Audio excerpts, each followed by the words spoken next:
Pemirsa, Menteri Ketenagakerjaan Yasirli prihatin atas peristiwa operasi tangkap tangan atau OTT yang melibatkan Wakil Menaker Immanuel Ebenezer oleh Komisi Pemberantasan Korupsi di Jakarta.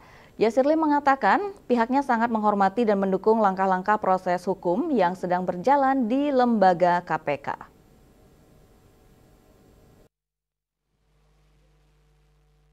Dalam konferensi pers di kantor tenaga kerja, Menteri Ketenagakerjaan Yasirli prihatin atas peristiwa operasi tangkap tangan atau OTT yang melibatkan Wakil Menaker Immanuel Ebenezer oleh Komisi Pemberantasan Korupsi di Jakarta.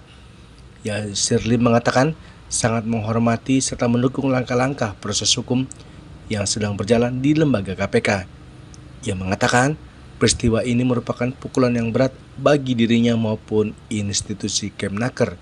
Terlebih sejak dilantik, Yasirli dan Wamenaker sudah melakukan banyak pembenahan di Kemnaker, khususnya terkait integritas, profesionalisme, dan pelayanan. Hal yang ingin saya sampaikan,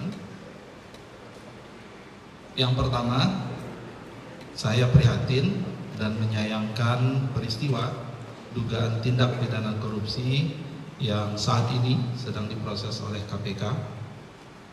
Saya menghormati proses hukum yang sedang dijalankan oleh KPK dan mendukung berbagai langkah KPK dalam melakukan penindakan pelaku korupsi.